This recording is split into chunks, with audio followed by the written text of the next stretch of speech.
Hi hello welcome to Politicos. This is Pragna. ఇవాళ అయితే ఇక్కడ వికసిత్ భారత్ సంకల్ప సభ అయితే జరుగుతుంది. దీనికి చీఫ్ గెస్ట్ లాగా అయితే చాలామంది వస్తున్నారనమాట. ఈ సభ యొక్క ఉద్దేశం ఏంటి అంటే 11 సంవత్సరాలు మోదీ గారి ప్రభుత్వ పాలన పూర్తి చేసుకున్న సందర్భంగా అయితే ఈ సభని నిర్వహిస్తున్నారు. మనం ఇప్పుడు ఈ సభ బయటే ఉన్నాము, లోపలికి వెళ్ళి చూద్దాం అసలు ఎలా ఈ సభ జరుగుతుంది అనేది. అలానే వచ్చిన చీఫ్ గెస్ట్లు ఏం మాట్లాడతారు, ప్రభుత్వం ఎలాంటి డెవలప్మెంట్స్ చేసిందనే దాని గురించి కూడా మాట్లాడతారు. అది కూడా చూసి తెలుసుకుందాం. సంవత్సర కాలంగా వాళ్ళ కాలుకు ముళ్ళుతే పనుతో పీకెళ్ళి సర్వీస్ చేసినారు. ఏ ఇంటికి పోయినా మా రమ్మని ఒక కబుర్తే వేలాదిగా తరలి వచ్చి మళ్ళీ ఆశీర్వదించి బిడ్డ ఆప్ ఆగే బడో హమ్ తుమారా సాత్ అనే మెసేజ్ ఇచ్చిపోయారు. నమస్తే మేడం. సో వికసిత్ భారత్ అనే కార్యక్రమం అయితే ఇక్కడ జరుగుతుంది కదా, దాని మీద మీ స్పందన ఏంటి? వికసిత్ భారత్ సంకల్పం అనేది ఈరోజు దేశవ్యాప్తంగా కూడా భారతీయ జనతా పార్టీ ఇదే లక్ష్యంతో నరేంద్ర మోదీ గారి నేతృత్వంలో పనిచేస్తూ ఉంది. సో 11 నరేంద్ర మోదీ గారి పాలన, ఎన్డీఏ పాలన పూర్తయినటువంటి నేపథ్యంలో ఈ 11 సంవత్సరాల్లో నరేంద్ర మోదీ గారి ప్రభుత్వం సాధించినటువంటి అనేక ఫలాలపైన, అనేక అభివృద్ధి కార్యక్రమాలపైన, ప్రజలకు ఇచ్చినటువంటి హామీ నిలబెట్టుకోవడం పైన, అతి 70 ఆర్టికల్ రద్దే కానివ్వండి, మహిళా రిజర్వేషన్ బిల్లే కానివ్వండి, అదేవిధంగా ఆపరేషన్ సింధూర్ వరకు ఈ 11 సంవత్సరాల్లో మోదీ గారి పాలన జరిగినటువంటి అద్భుతమైనటువంటి విషయాలపైన, కోవిడ్ సందర్భంగా ఈ కేంద్ర ప్రభుత్వం తీసుకున్నటువంటి చర్యలే కావచ్చు, అనేక కార్యక్రమాలు 11 సంవత్సరాల్లో, గత 60 సంవత్సరాలు 70 సంవత్సరాలు కానటువంటి అనేక కార్యక్రమాలు జరిగినాయి. వాటిని ప్రజల్లోకి తీసుకెళ్లేటటువంటి విధంగా భారతీయ జనతా పార్టీ కేంద్ర భారతీయ జనతా పార్టీ జాతీయ స్థాయిలో ఈ అనేక కార్యక్రమాలు రూపొందించుకుని ముందుకు పోతుంది. దాంట్లో భాగంగా ప్రతి జిల్లా కేంద్రంలో, ప్రతి మున్సిపాలిటీలో, ప్రతి ఒక్క గ్రామాల్లో, మండలాల్లో, నియోజకవర్గాల్లో ఈ కార్యక్రమాలు పెద్ద ఎత్తున జరుగుతూ ఉన్నాయి. 25వ తారీఖు వరకు, వచ్చే ఆగస్టు 15th వరకు కూడా అనేక కార్యక్రమాల్లో భాగంగా ఈరోజు ఇది కూడా కార్యక్రమంలో భాగంగా ఈరోజు ఇక్కడ నిర్వహించడం జరిగింది. ప్రతి జిల్లా స్థాయిలో కూడా ఈ కార్యక్రమాలు చాలా బ్రహ్మాండంగా జరుగుతూ ఉన్నాయి. నమస్తే అండి. అందరికీ జై శ్రీరామ్ అండి. నమస్తే అండి. ఎలా అనిపిస్తుంది మోడీ గారి పాలన? ఈ 11 ఏళ్ల పాలనలో మా మోడీ గారు చేసిన అన్నిటి గురించి మా పెద్దలు కిషన్ రెడ్డి గారు, మళ్ళీ తర్వాత ఈటల రాజేందర్ అన్న సభ చూసిన తర్వాత చాలా సంతోషంగా ఉంది. ఇంకా ఇట్లాంటి సభలు ఎన్నో జరుపుకోవాలని చెప్పేసి నేను కోరుకుంటున్నాను. హిస్టరీలోనే ఫస్ట్ టైం ఇంత పెద్ద సభ అనేది చాలా సంతోషంగా ఉంది. అందరికీ జై శ్రీరామ్. భారత్ మాతాకి జై. నమస్తే మేడం. నమస్తే అండి. ఇప్పుడు వికసిత్ భారత్ ఈ కార్యక్రమం చేస్తున్నారు కదా, 11 ఏళ్ల రాజకీయ దీన్ని పూర్తి చేసుకొని సందర్భంగా ఈరోజు తీసుకుంటున్నారు కదా, అదే ఈ కార్యక్రమం జరుపుతున్నారు కదా, మీరు ఎలా అనుకుంటున్నారు కార్యక్రమం? మనకి స్వాతంత్రం వచ్చిన తర్వాత 100 సంవత్సరాల తర్వాత, అంటే 2047 వరకు మన భారతదేశంలో అగ్రగామి, ప్రపంచ దేశాలన్నిటికీ మార్గదర్శకంగా ఉంటూ అగ్రగామిగా ఉండాలి, అంటే 1వ స్థానంలో ఉండాలి. ఇప్పుడు ఎలాగైతే మన పిల్లలందరూ అమెరికా, ఆస్ట్రేలియా అంటూ వేరే దేశాలకు పోయి ఉద్యోగాలు చేస్తున్నారు కదా, అలా కాకుండా వేరే దేశం నుండి పిల్లలందరూ వచ్చి మన దగ్గరనే ఉండి మన దగ్గరనే ఉపాధి పొందేటట్టుగా, అంటే భారతదేశాన్ని వికసితంగా, అంటే ప్రతి ఒక్క కుటుంబము అభివృద్ధి చెందే విధంగా మోడీ గారు ప్లాన్ చేశారనమాట. దానికోసము ఈ 11 సంవత్సరాల్లో ఎక్కడ ఏమేమి అభివృద్ధి జరిగిందో అన్ని ఎగ్జిబిషన్ ద్వారా చూపించారనమాట. ఇదంతా మోడీ గారి చలువే. ఇప్పుడు పెహల్గామ్ అటాక్ తర్వాత మన భారతదేశం చాలా దేశాలకైతే దేశాల వరకు వెళ్ళింది పేరు. సో దాని గురించి ఏం చెప్తారు? మరి పహల్గామ్ అటాక్ జరిగింది నిజమే, అంటే భారతదేశం అగ్రగామిగా వెళ్తుంది, దాన్ని ఓర్చుకోలేక పాక్ దుష్టమూకలు మన మీద దాడి చేశారు. 27 మందిని చంపేశారు. మాకందరికీ అనిపించింది, మేము సామాన్యులము, మోడీ గారంతా జ్ఞానులం అయితే మాకు అనిపించింది, ఒక్క నిమిషంలో పాకిస్తాన్ మీద అణుబాంబు వేసేసి పాకిస్తాన్ అనే దేశాన్ని ప్రపంచ పటంలో లేకుండా చేస్తే బాగుండు, అంత ఉక్రోషం వచ్చింది మాకు. కానీ మోడీ గారు అలా చేయలేదు. 9 వాళ్ళ స్థావరాల మీద, వాళ్ళ మిలిటరీ బేసెస్ మీద 9 మీద అణుబాంబులు వేసి ఆ బేసులు మాత్రమే, ఆ క్యాంపులు మాత్రమే భూస్థాపితం చేశారనమాట. దాని ద్వారా వాళ్ళ అణుశక్తిని అంతా నిర్వీర్యం చేశారు. ఇప్పుడు ప్రస్తుతం నెక్స్ట్ వచ్చే ఎలక్షన్స్కి ఈటెల గారు ముఖ్యమంత్రిగా చేస్తే బీజేపీ తరఫున బాగుండని చాలామంది అంటున్నారు. దాని మీద మీ అభిప్రాయం ఏంటి? మేము సామాన్యులమండి, మేము సామాన్య కార్యకర్తలము. మేము వీళ్ళు ముఖ్యమంత్రి కావాలి, వాళ్ళు ముఖ్యమంత్రి కావాలి అని మేము ఎప్పుడు అనము. ఒక వ్యక్తి గురించి మేము ఎప్పుడు పోటీ చేయము, పాల్పడము. మేము భారతీయ జనతా పార్టీలో ఉన్నాము, కార్యకర్తలలాగా ఉంటాము. అప్పుడు కేంద్ర ప్రభుత్వం, కేంద్ర పార్టీ ఏది నిర్ణయించి ఎవరికి టికెట్ ఇస్తే వాళ్ళే ముఖ్యమంత్రి అవుతారు. మేము వ్యక్తి కోసము మేము ఇక్కడ పాటుపడట్లేదు, వ్యక్తి పేరు చెప్పమండి. ఇంకోటి ఏంటంటే రేవంత్ రెడ్డి గారి ప్రభుత్వం ఇప్పుడు రూల్ చేస్తున్న ప్రభుత్వం ఏదైతే ఉందో వాళ్ళకైతే కేంద్ర ప్రభుత్వం నుంచి ఫండ్స్ అయితే రావడం లేదని చెప్తున్నారు. సో దాని మీద ఏం మాట్లాడతారు? ఎస్, నేను ఎంపీటీసీ గతంలో మొన్న ఎంపీటీసీ జూన్లో అయిపోయింది. నేను అప్పటి నుంచి చెప్తున్నా, మనకి రోడ్లు, వీధి దీపాలు, మళ్ళీ వైకుంఠ ధామాలు, ప్రకృతి వనాలు, పచ్చదనము ప్రకృతి వనాలు ఉన్నాయి కదా, అవన్నీ మళ్ళీ రైతులకు రైతు వేదికలు, ఇవన్నీ కేంద్ర ప్రభుత్వం నిధులు. ప్రతి ఒక్కటి కేంద్ర ప్రభుత్వం ఇచ్చిన నిధులతోనే నిర్మించారు. మరి రేషన్ బియ్యం కూడా, ఒక మనిషికి 5 కిలోల రేషన్ బియ్యం కూడా కేంద్ర ప్రభుత్వం నుంచి వచ్చిన నిధులే. మేము చెప్పటంలో ఫెయిల్ అయినాం. అన్ని అభివృద్ధి పనులన్నీ కేంద్ర ప్రభుత్వం ఇస్తుంది. మరి ఇక్కడ ఇయ్యని వాళ్ళంతా వీళ్ళు ఏం చేస్తున్నారంటే, ఏమి ఇవ్వకుండా కూడా మేము అది చేసాం ఇది చేసామని గొప్పలు చెప్పుకుంటా ఉన్నారు. వీళ్ళు మాత్రము చెప్పిన పనులు ఎవ్వరూ చెప్పుకోకుండా చేస్తున్నారు అంతే.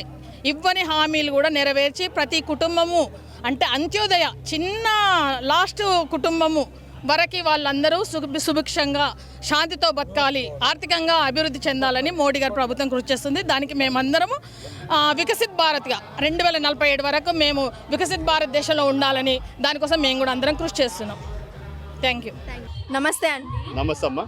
ఇప్పుడు వికసిత్ భారత్ అని ఒక కార్యక్రమం అయితే జరుగుతుంది, దాని మీద మీ స్పందన ఏంటి? చాలా సంతోషం ఉందమ్మా. ముఖ్యంగా మా పార్లమెంట్లో అది ఈటల రాజేందర్ గారి ఒక నాయకత్వంలో ఆయన 1 ఇయర్ జరిపిన తర్వాత ఈ 11 సంవత్సరాలు మోదీ పాలన ఏదైతే ఉన్నదో చాలా అద్భుతంగా ఇవాళ దేశంలో జరిగిన డెవలప్మెంట్ చూసుకుంటున్నాము. దాన్ని ఉద్దేశించి ఇవాళ మా పార్లమెంట్లో ఈటల రాజేందర్ గారు మా మల్కాజ్గిరి పార్లమెంట్లో పెట్టడం అనేది మాకు చాలా సంతోషం ఉంది. ఇప్పుడున్న ప్రభుత్వం అయితే రేవంత్ రెడ్డి గారి ప్రభుత్వానికి అయితే ఫండ్స్ అయితే కేంద్ర ప్రభుత్వం నుంచి రావడం లేదు, అందువల్ల డెవలప్మెంట్స్ అనేవి తక్కువ జరుగుతున్నాయని అంటున్నారు. దాని మీద ఏం మాట్లాడతారు? వాళ్ళు ఇలాంటి అబద్ధాలు చెప్పే కదా వాళ్ళ ప్రభుత్వం చేసారు. ఇలా జనాలను మోసం చేసి మాయ మాటలు చెప్పి, ఇలాంటి మాయ మాటలు చెప్పి ప్రభుత్వాన్ని మోసం, ప్రజలను మోసం చేసి వాళ్ళ ప్రభుత్వం గద్దెక్కారు. అతి త్వరలోనే, అంటే ఇవాళ ప్రజలు కూడా గుడ్డిగా లేరు. ఒక వ్యక్తి మోసం చేసిన తర్వాత ఇవాళ వాళ్ళందరూ గ్రహిస్తున్నారు.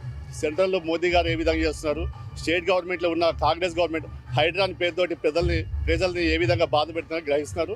రాబోయే రోజుల్లోనే ఖచ్చితంగా బుద్ధి చెప్తారు. ఇప్పుడు మోదీ గారి పరిపాలన అయితే 11 సంవత్సరాలు అయితే పూర్తి చేసుకునింది. సో దాని మీద ఏం మాట్లాడతారు? చూస్తున్నాం ఇవాళ ప్రపంచ దేశాల్లో కూడా ఇవాళ మన భారతదేశం ఒక డెవలప్మెంట్, అంటే మోదీ గారు పాలన రాకముందు మన ఆర్థికంగా ఎంత వెనుకబడి ఉన్నామో, ఇవాళ మోదీ గారు ప్రధానమంత్రి అయిన తర్వాత ఆర్థికంగా 4వ స్థానానికి వచ్చినాము. రాబోయే 2047కి మన మోదీ గారి టార్గెట్ ప్రపంచ దేశాల్లోనే ఆర్థికంగా మొదటి దేశం కావాలనేది ఆయన టార్గెట్. ఖచ్చితంగా ఆ స్థాయికి ఎదుగుతాం. మోదీ గారి పర్యవేక్షణలో ఇంకా ఎలాంటి డెవలప్మెంట్స్ తీసుకురావాలనుకుంటున్నారు బీజేపీ?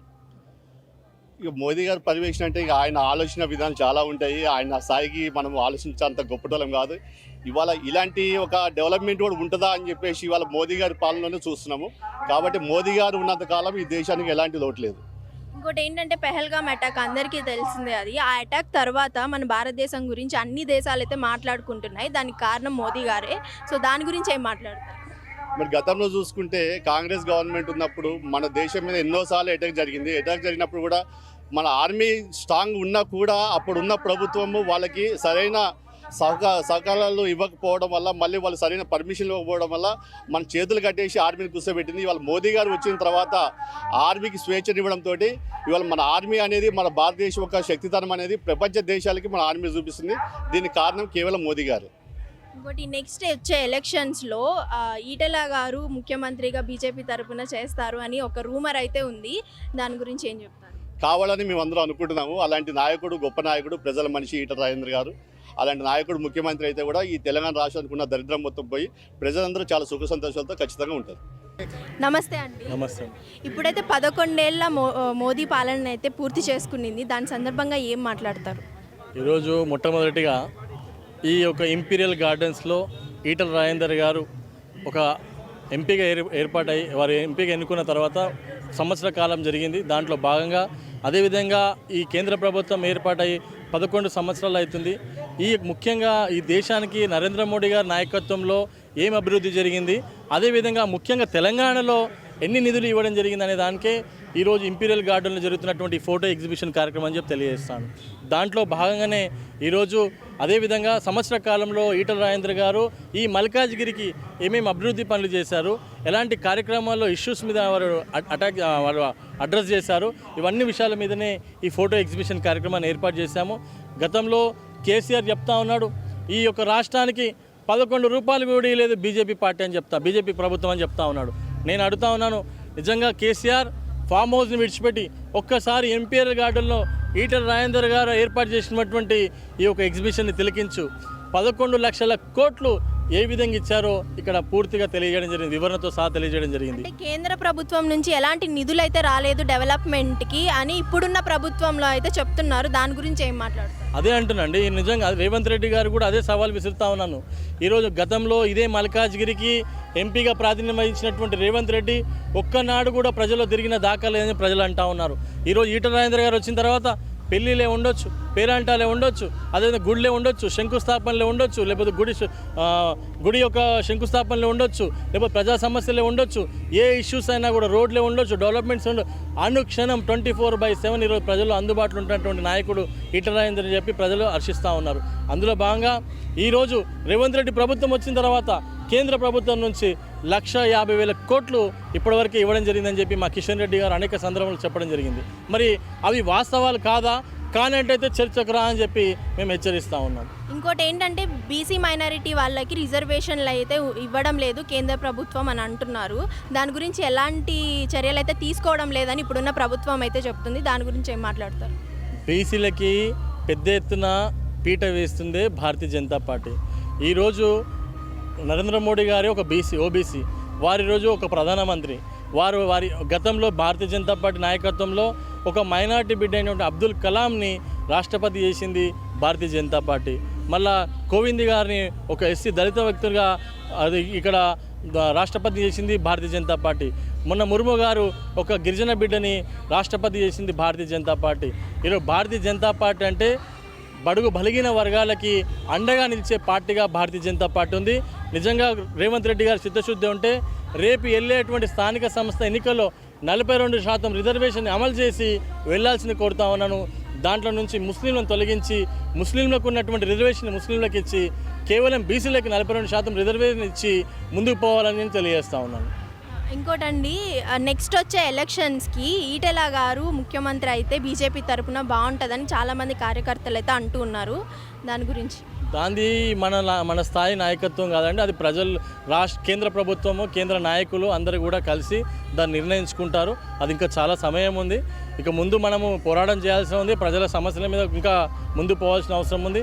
అనునితం ప్రజలతో మమ్మేకమై భారతీయ జనతా పార్టీ ముందుకు పోయి ప్రజా సమస్యలతో ఉంటూ ఎప్పుడు కూడా ప్రజల గొంతుగా మారి తప్పకుండా ఈ యొక్క రాష్ట్రంలో మాత్రం తప్పకుండా భారతీయ జనతా పార్టీ రేపు జెండా ఎగరేయబోతామని చెప్పి తెలియజేస్తా ఉన్నాను. నమస్తే అండి. నమస్తే అమ్మా. ఇప్పుడు వికసిత్ భారత్ కార్యక్రమం అయితే జరుగుతుంది. దాని మీద మీ స్పందన ఏంటి? అమ్మ, ప్రపంచ దేశాలు మొత్తం మన ఇండియా సైడ్ చూస్తుంది. ఆర్థిక వ్యవస్థ ఇవాళ దగ్గర మన 4వ స్థానం ఉంది.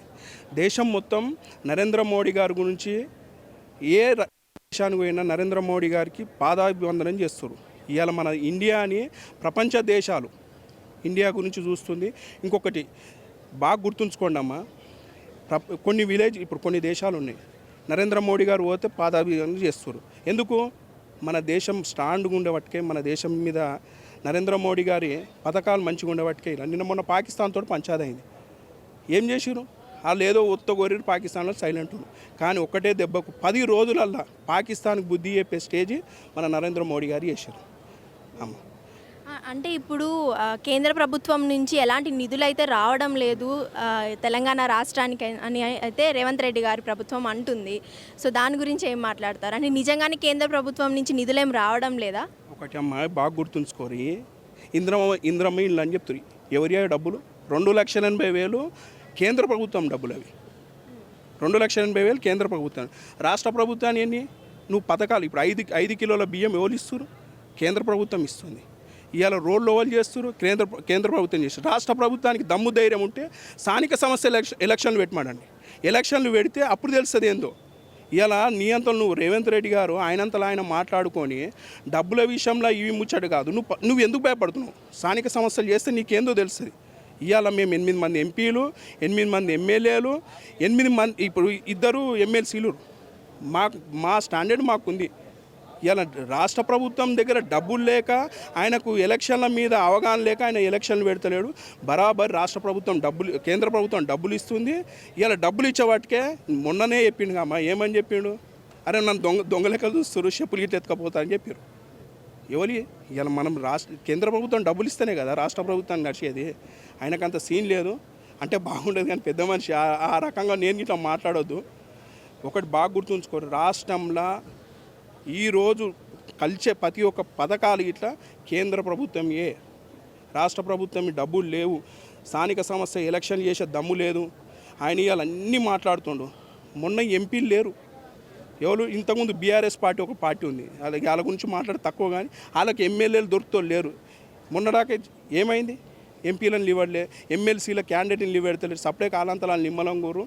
ఇవాళ రాబోయే కాలంలో బీజేపీ పార్టీ తెలంగాణలో ఖచ్చితంగా వస్తుందమ్మ. ఇంకోటి ఏంటంటే కాంగ్రెస్ అలానే బీఎస్ఆర్ ఉన్నప్పుడే బీసీ మైనారిటీ వాళ్ళకి మంచి జరిగింది, వాళ్ళకి కావాల్సిన అవన్నీ దొరికాయి అని అంటున్నారు. బీజేపీ పాలనలో అయితే బీసీ మైనారిటీస్కి ఎలాంటి ఇదైతే లేదని చెప్తున్నారు. దాని గురించి ఏం మాట్లాడతారు? ఒకటి మీరు బాగా గుర్తుంచుకోరు, ఇవాళ ఒకటి బాగా గుర్తుంచుకోండి, ఇవాళ రాష్ట్ర ప్రభుత్వము చాతగాక కేంద్ర ప్రభుత్వం మీద ఏదో సాడీలు చెప్తుంది. నువ్వు ఒకటి బాగా గుర్తుంచుకోరు, డబ్బులు ఎడికెంచి వస్తున్నాయి ఇప్పటివరకు. జేఆర్బీఎఫ్ లేదు, 33 ఫైనాన్స్ లేదు. ఇవన్నీ కావాలంటే స్థానిక సంస్థలు కావాలి. నువ్వు ఇప్పుడు మైనార్టీ దాంట్లో బియ్యం ఎవరి బియ్యం అవి, పిల్లలకు ఎవరి అవి, కేంద్ర ప్రభుత్వం సంబంధించిన బియ్యం అవి, రాష్ట్ర ప్రభుత్వానికి కాదు అవి, కేంద్ర ప్రభుత్వం బియ్యం అవి. ఇలా ప్రతి ఒక్క పథకాలు ఉన్నాయి, అట్లా ఏం లేదమ్మా. ఈ కులం ఆ కులం అని లేదు, అన్ని కులాలని భారతీయ జనతా పార్టీ ఖచ్చితంగా చూస్తుంది. ఇలా అట్లా ఏం లేదు, మంచిగా ఉంది మంచిగా ఉండాలంటే. ఇంకొకటి మీరు బాగా గుర్తుంచుకోరు, ఇలా మనకు ఒక దురదృష్టం ఏంటంటే కాంగ్రెస్ పార్టీ తెలంగాణలో ఉండే వాటికే డెవలపింగ్ లేదు. ఎందుకంటే 2 కేంద్రంలో రాష్ట్రంలో పార్టీ ఎదగాలంటే మన దగ్గర ఇప్పుడు ఇంత లో బడ్జెట్ ఉంది, అప్పులు చేస్తేవి నీకు ఏడికించి వస్తున్నాయి డబ్బులు రావాలంటే మొన్న చెప్పులు ఎత్తుకపోతున్నారు అన్నాడు, ఇదంటివి అదంటివి అన్నీ నువ్వే మాట్లాడబడుతుంది. నన్ను దొంగ లెక్కలు చూస్తుంటే ఇలా ఆ స్టేజ్ నువ్వే తెచ్చుకుంది, నువ్వే దొంగ అని నువ్వే చెప్పబడుతుంది. ఓ తెలంగాణ ముఖ్యమంత్రి దొంగ అని చెప్పుకుంటే ఏమైనా అర్థమవుతుందా? ఆ స్టేజ్ ఎవరు తెచ్చారు? ఒక రాష్ట్ర ముఖ్యమంత్రి ఎంత ఉందాతనంతో ఉండాలంటే అవగాహన లేదు అసలు. వాస్తవానికి ఏ మంత్రికి అవగాహన లేదు. కమిషన్లుదే అనే పాలనలే ఉంది, కానీ డెవలప్మెంట్ మీద కానీ దాని మీద రాష్ట్ర ప్రభుత్వానికి అవగాహన లేదు.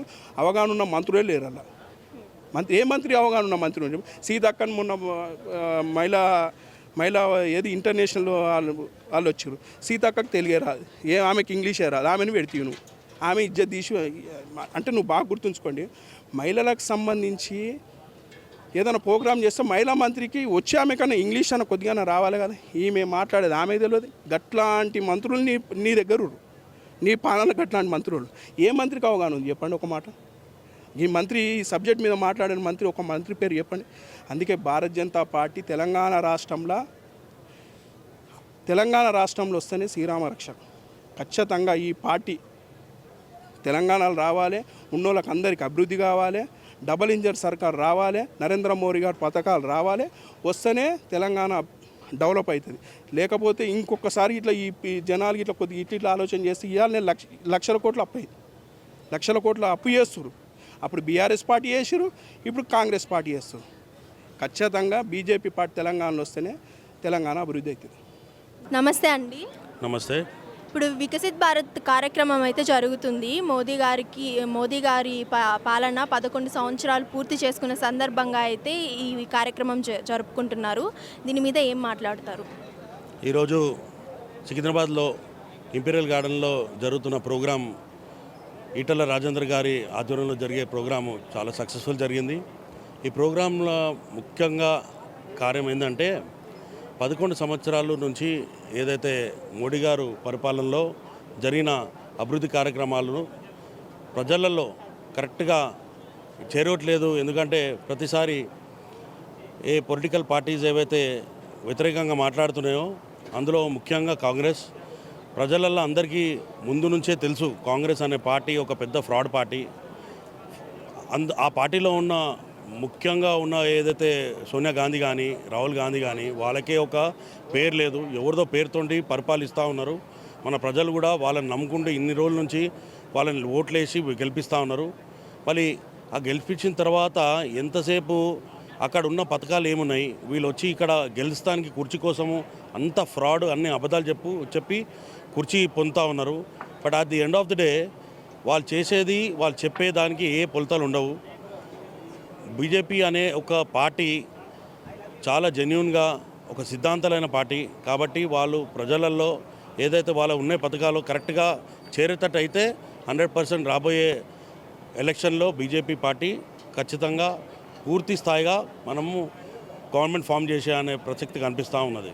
ఇంకోటి ఏంటంటే కేంద్రంలో కాంగ్రెస్ పార్టీ ఉన్నప్పుడే మంచి డెవలప్మెంట్స్ అనేవి జరిగాయని రేవంత్ రెడ్డి గారి ప్రభుత్వం అయితే అంటుంది. ఇప్పుడు బీజేపీ హయాంలో అయితే, మోదీ గారి హయాంలో అయితే ఎలాంటి డెవలప్మెంట్స్ అయితే జరగడం లేదు, ఎలాంటి నిధులు అయితే మాకు మంజూరు చేయడం లేదని అయితే చెప్తున్నారు. దాని గురించి ఏం మాట్లాడారు? కేంద్రం నుంచి వచ్చే నిధుల గురించి మాట్లాడాలంటే చాలా మటుకు first of all Congress party అనేది ఏదో వాళ్ళకి ఇన్ని రోజుల నుంచి అంటే అప్రాక్సిమేట్లీ 11 years నుంచి వాళ్ళ పార్టీ ఎక్కడ కూడా గెలవలేదు కాబట్టి వాళ్ళకి ఎంతసేపు ఫస్ట్ వాళ్ళ కడుపులు నింపుకోవాలని కరప్షన్లో నంబర్ 1లో ఉంటారు కాబట్టి వాళ్ళు ఎంత అబద్ధమని చెప్పగలుగుతారు. అభివృద్ధి జరగట్లేదు, వాళ్ళకి ఏమి నిధులు రావట్లేవు అని చెప్పడం మాత్రం అబద్ధము. ఎందుకంటే 5 కిలోల బియ్యము రేషన్లు ఇస్తున్నారు సెంట్రల్ గవర్నమెంట్. ఇక్కడ ఉన్న ఏదైతే ఇప్పుడు రాష్ట్రంలో మొత్తం ఇండియాలో ఎక్కడ కూడా లేని ఓఆర్ఆర్ మన దగ్గర ఉంది. ఇది కూడా డెవలప్ చేసింది బీజేపీ పార్టీ, కేంద్రం నుంచి వచ్చింది ఫండ్సే అవి. ఏది కూడా జరిగేది అభివృద్ధి ఇక్కడ తెలంగాణలో అన్నీ కూడా సెంట్రల్ గవర్నమెంట్ నుంచి వస్తున్నాయి. కాబట్టి రేవంత్ రెడ్డి ఎంతసేపు అబద్ధంకి కూర్చుపడి ఉన్నాడు. సరే, రేవంత్ రెడ్డికి అది అలవాటు అయిపోయింది, కానీ కాంగ్రెస్ గవర్నమెంట్ గురించి ఆల్రెడీ అందరికీ తెలిసిందే విషయం అది. But at the end of the day అభివృద్ధి అనేది జరుగుతుంది. సెంట్రల్ గవర్నమెంట్ చేస్తున్నారు. వాళ్ళు ఎప్పుడు కూడా ఏ ప్రెస్ మీట్ పెట్టరు. వాళ్ళు ఎంతసేపు ఓన్లీ వర్క్ చేసి దే ప్రూవ్ దెమ్ సెల్ఫ్. అదే తెలిసిందే మోడీ గారి గవర్నమెంట్లో ఇప్పటివరకు చేసిన అంతా కూడా అలానే ఉన్నాయి. ఇంకోటండి, నెక్స్ట్ వచ్చే ఎలక్షన్స్కి బీజేపీ తరపున ఈటెల గారు పోటీ చేస్తే బాగుంటుంది అని చాలామంది కార్యకర్తలు చెప్తున్నారు. దాని గురించి మీ స్పందన? అంటే ఇప్పుడు it's too early to talk about it, because ఇప్పుడైతే కిషన్ రెడ్డి గారు ప్రెసిడెంట్ ఉన్నారు కాబట్టి రేపు కేంద్ర ప్రభుత్వం బీజేపీ పార్టీ ఎవరిని స్టేట్ ప్రెసిడెంట్ చేస్తారో తెలీదు. చేస్తే మాత్రం మా ఈటెలకి ఫుల్ సపోర్ట్ ఉంటుంది. ఎందుకంటే ఆయన ప్రజల మనిషి, మాస్ లీడరు. ప్రతిసారి ఎక్కడ ఏ సమస్య ఉన్నా కూడా ఇమీడియట్లీ పోయి అటెండ్ చేయడం జరుగుతుంది.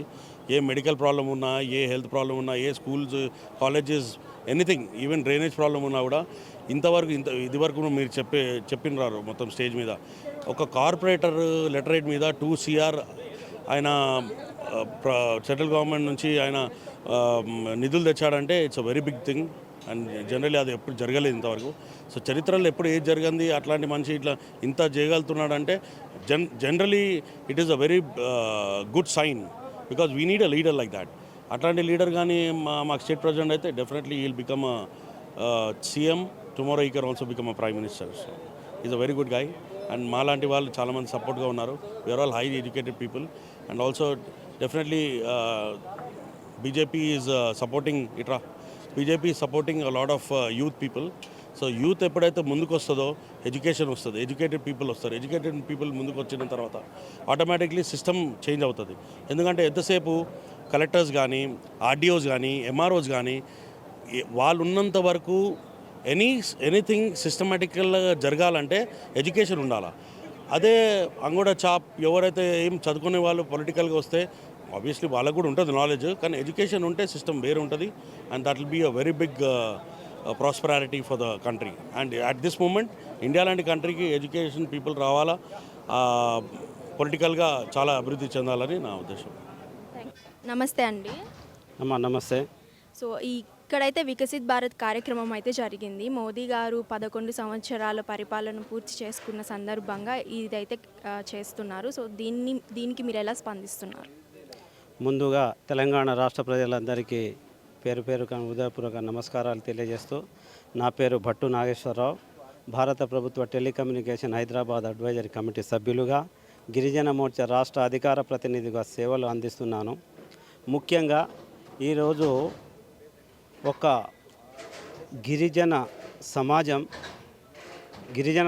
కావచ్చు, బహుజన సమాజం కావచ్చు, ఇంకా అన్ని వర్గాల ప్రజలు అన్ని వర్గాల ప్రజలు నరేంద్ర మోడీ గారి నాయకత్వంలో వారు చేపడుతున్నటువంటి అనేక సంక్షేమ కార్యక్రమాలను దృష్టిలో పెట్టుకొని 11 సంవత్సరాల ముందు పరిపాలించిన నాయకుల యొక్క పనితీరును భారతదేశానికి ప్రధానమంత్రి వర్యులుగా 11 సంవత్సరాలు పూర్తి చేసుకున్న సందర్భంగా ఉన్న భారతదేశం ఈరోజు చక్కగా మన ఈటల రాజేందర్ గారు, మల్కాజ్గిరి పార్లమెంట్ సభ్యులు అన్నా అని అంటే నేనున్నా అని భరోసా ఇచ్చే మన అందరి ప్రియతమ నాయకులు వారు ఈరోజు చక్కగా మనకు వీడియో రూపంగా కార్యకర్తలకు ఒక భరోసా కల్పించడం చాలా ఆనందంగా ఉంది.